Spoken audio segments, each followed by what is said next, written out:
YCP అధినేత జగన్మోహన్ రెడ్డి గారు ఒక వ్యాఖ్యలు చేశారు. నేషనల్ మీడియాతో నిన్న ప్రెస్ మీట్ జరిగిన తర్వాత నేషనల్ మీడియాతో మాట్లాడుతూ కూడా ఆయన ఇంగ్లీష్లో నో స్కామ్స్ నో మనీ అంటూ కూడా ఆయన వ్యాఖ్యలు చేశారు. ఎవరైనా ఇస్తే ఈవెన్ చంద్రబాబు నాయుడు గారు ఇచ్చినా కానీ నేను తీసుకుంటానికి సిద్ధంగా ఉన్నానంటూ ప్రకటించారు. అయితే ఈ వ్యాఖ్యలపై పొలిటికల్ సర్కిల్స్లో చాలా దుమారమే రేగుతూ ఉంది. ఎందుకంటే స్టేట్లో కాదు ఇటు నేషనల్ వైడ్గా చూసుకుంటే దేశంలోనే అత్యంత సంపన్నమైన సీఎంగా జగన్మోహన్ రెడ్డి గారు రికార్డులకు ఎక్కారు. గతంలో ఆయన సీఎంగా కూడా పనిచేశారు. 2019 నుంచి 24 వరకు సీఎంగా కూడా పనిచేశారు. ప్రస్తుతం ఆయన మీద నడుస్తున్నటువంటి అనేక ఆరోపణల్లో మద్యం కుంభకోణం ప్రధానమైనది. మద్యం కుంభకోణంలో దాదాపుగా 3,200 నుంచి 3,500 కోట్ల వరకు అయాచిత లబ్ధి చేకూరిందని చెప్పేసి ఇటు సిట్ తన ఛార్జ్షీట్లో నమోదు చేసింది. అయితే దీని మీద రాష్ట్ర స్థాయిలో ప్రస్తుతం ఒకటే చర్చ, ఏ మూల చూసినా ఒకటే చర్చ. సీఎం జగన్మోహన్ రెడ్డి గారు, అప్పట్లో మాజీ సీఎం జగన్మోహన్ రెడ్డి గారు ఈ వ్యవహారంలో అరెస్ట్ అవుతారని అన్ని చోట్ల చర్చ జరుగుతోంది. ఇటువంటి సమయంలో ఆయన నిన్న ప్రెస్ మీట్ పెట్టి దానికి కొంత కౌంటర్ ఇచ్చే ప్రయత్నం చేశారు. కానీ చివరిలో చేసినటువంటి ఈ వ్యాఖ్యలు ఏవైతే ఉన్నాయో తన దగ్గర డబ్బు లేదు, పార్టీని నడపడం చాలా కష్టంగా ఉందన్నట్టుగా ఆయన వ్యాఖ్యలు కనిపించాయి.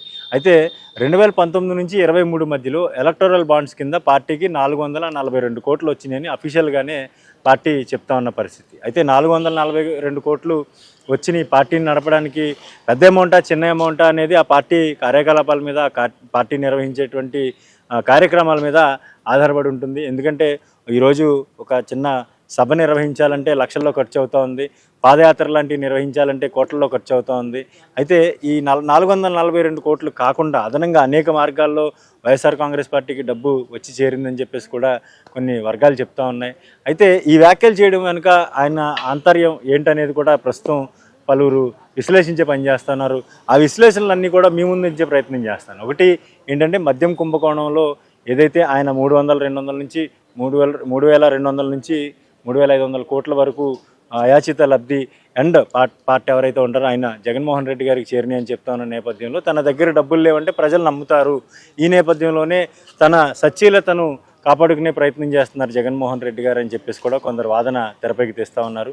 మరి ఈ వ్యవహారంలో నిజంగా ఆయనకి లబ్ధి చేకూరిందా లేదా మద్యం కుంభకోణంలో అనేది రానున్న రోజుల్లో తెలుస్తుంది. కానీ ప్రస్తుతం చూసుకుంటే మాత్రం ఆయన ఈ తరహా వ్యాఖ్యలు చేయడం, అత్యంత ధనికమైన సీఎంగా ఉండి గతంలో ధనికమైన పొలిటీషియన్గా కూడా ఉండి ఇప్పుడు తన పార్టీని నడపలేని స్థితిలో చేరుకున్నారా అంటే కేవలం 1 సంవత్సరమే అయింది. పార్టీ అధికారం కోల్పోయి కేవలం 1 సంవత్సరం అయింది. గతంతో పోల్చుకుంటే తెలుగుదేశం పార్టీ కానీ, తెలంగాణలో ఉన్నటువంటి బీఆర్ఎస్ పార్టీ కానీ, లేదంటే నేషనల్లో ఉన్నటువంటి కాంగ్రెస్ పార్టీ ప్రస్తుతం చూసుకుంటే దాదాపుగా 12 ఏళ్ళ అధికారం లేదు. కానీ ఈరోజు వరకు పార్టీ నిర్వహిస్తున్నారు జాతీయ స్థాయిలో. తెలుగుదేశం పార్టీ అనేక సార్లు ప్రతిపక్షంలో ఉంది, వాళ్ళు కూడా పార్టీని నడిపించారు, అనేక కార్యక్రమాలు నిర్వహించారు. దానికి సంబంధించి మనం చూస్తూ ఉన్నాం. కాంగ్రెస్ పార్టీ కూడా దాదాపుగా 10 ఏళ్ళు తెలంగాణలో అధికారంలో లేదు, కానీ వాళ్ళు కార్యక్రమాలు నిర్వహించారు, తిరిగి అధికారం చెప్పారు.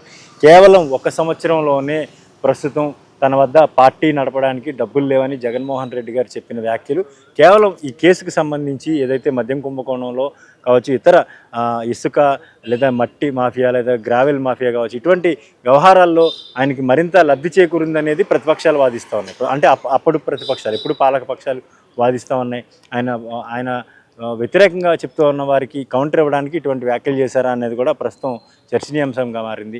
ఏదైనప్పటికీ ఒక పార్టీ అధినేత తన క్యాడర్కి, తన అనుచరులకి, తన నాయక గణానికి కూడా పూర్తిగా బలాన్ని చేకూర్చే విధంగా, ధైర్యాన్ని పోసే విధంగా తన వ్యాఖ్యలు ఉండాలి తప్ప ఇటువంటి వ్యాఖ్యలు చేయడం వల్ల క్షేత్రస్థాయిలో అంటే గ్రౌండ్ లెవెల్లో ఉన్నటువంటి కార్యకర్తలు చాలా నీరసం, నిస్తేజం నిండిపోతూ ఉంటుంది. కాబట్టి దీన్ని ఆయన అధిగమించడానికి ఇటువంటి ప్రకటనలు చేయాలి తప్ప వాళ్ళలో మరింత అధైర్యాన్ని లేదంటే వాళ్ళలో మరింత నీరసాన్ని నింపే విధంగా ఆయన చేసినటువంటి వ్యాఖ్యలు ప్రస్తుతం సొంత పార్టీలో కూడా కొంత వ్యతిరేకత వ్యక్తం అవుతూ ఉంది. ఎందుకంటే పార్టీ అధ్యక్షుడిగా ఉండి బలంగా పార్టీని ముందుండి నడిపించాల్సినటువంటి వ్యక్తి పార్టీని నడపడానికి, అది కూడా కేవలం 1 సంవత్సరంలోనే పార్టీని నడపడానికి ఇబ్బందిగా ఉందనే వ్యాఖ్యలు చేయడం ఇప్పుడు ప్రతిపక్షాలే కాదు సొంత పార్టీ నేతల నుంచి కూడా కొంత విమర్శలు వినిపిస్తూ ఉన్న పరిస్థితి.